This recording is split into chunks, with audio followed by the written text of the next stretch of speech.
담비 같은 방송 가무에 오신 여러분을 환영합니다.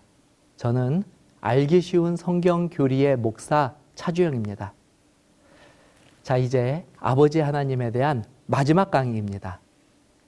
지금까지 우리는 구약 성경에 나타난 아버지 하나님에 대한 여러 주제들을 살펴보며 우리가 오해하였던 혹은 잘 몰랐던 성부 하나님의 모습을 새롭게 그려보았습니다. 이제는 신약 성경에 나타난 아버지 하나님의 모습을 찾아 성부 하나님의 온전한 모습을 그려보려고 합니다. 우선 이 신약 성경에 나타난 성부 하나님 하면 조금 이질적으로 느껴지실 수도 있겠습니다.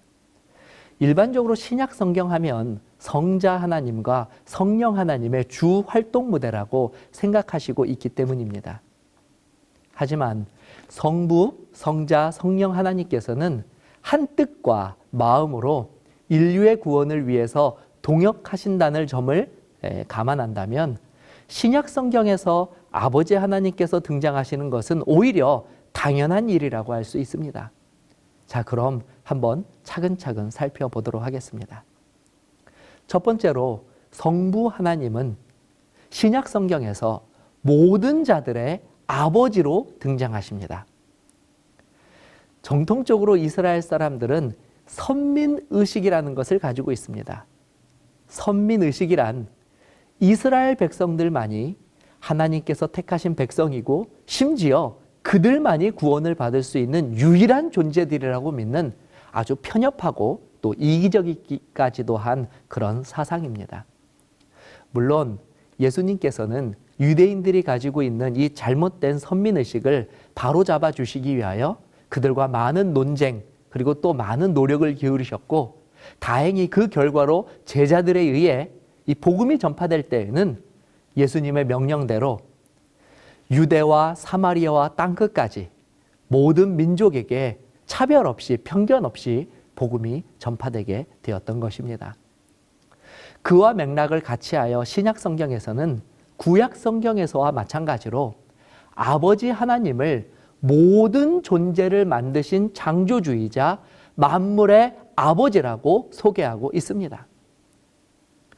그러나 우리에게는 한 하나님 곧 아버지가 계시니 만물이 그에게서 났고 우리도 그를 위하여 있고 또한 한 주 예수 그리스도께서 계시니 만물이 그로 말미암고 우리도 그로 말미암아 있느니라. 고린도전서 8장 6절의 말씀입니다. 그런데 신약 성경에서는 구약 성경과 달리 단순히 세상을 창조하신 만물의 아버지로서 성부 하나님을 묘사하는 데 그치지 않고 영적으로 예수님을 그리스도로 영접한 모든 사람들과 관계를 맺으시는 영적 자녀들의 아버지의 모습으로 또한 성부 하나님을 묘사하고 있습니다. 율법 아래 있는 자들을 속량하시고 우리로 아들의 명분을 얻게 하려 하심이라. 너희가 아들인 고로 하나님이 그 아들의 영을 우리 마음 가운데 보내사 아바 아버지라 부르게 하셨느니라. 갈라디아서 4장 5절 6절에 있는 말씀입니다.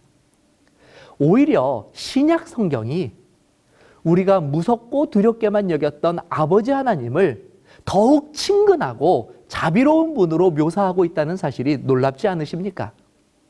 특히 갈라디아서 4장 6절에 사용된 하나님을 부르는 데 사용된 이 아바라는 단어는 중동 지방에서 어린아이들이 아버지를 부를 때 사용하는 매우 친근한 단어입니다.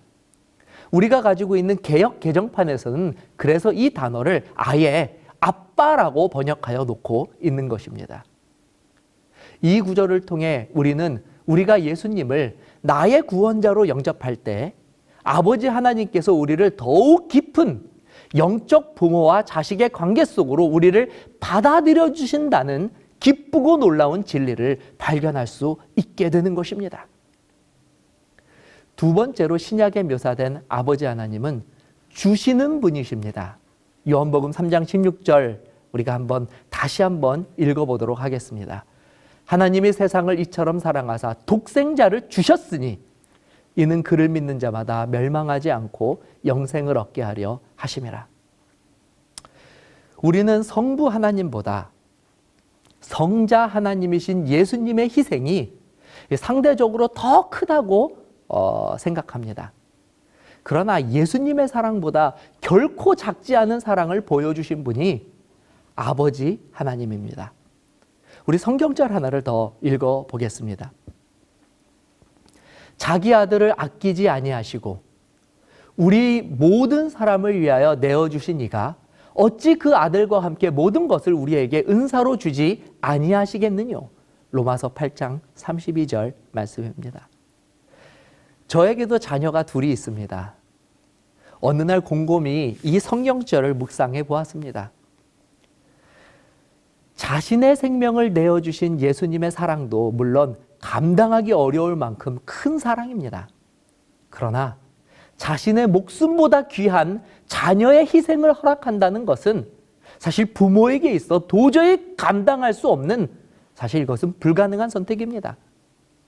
그런데 아버지 하나님께서는 그 일을 우리를 위하여 아낌없이 하여 주셨다고 성경은 분명히 기록하고 있습니다. 저는 오늘 누구의 사랑이 더 큰 사랑인지를 따져보자는 것이 아닙니다. 그러나 분명한 사실은 아버지 하나님이 우리를 사랑하시는 그 사랑이 결코 아들 하나님보다 작지 않다는 점입니다. 그러므로 십자가는 예수님께서 인류를 사랑하시는 모습과 동시에 인류를 사랑하시는 아버지 하나님의 사랑도, 그리고 우리가 뒤에서 살펴보겠지만 성령 하나님의 사랑까지도 보여주는 가장 확실한 증거, 그것이 바로 십자가입니다. 자, 이렇게 해서 4강에 걸쳐 성부 하나님에 대한 구약과 신약의 모든 주제들을 살펴보았습니다. 이 강의가 성부 하나님에 대한 바른 모습을 그리는데 조금이나마 도움이 되기를 간절히 바랍니다. 자, 이제 저는 다음 강의에서 여러분들을 뵙도록 하겠습니다. 감사합니다.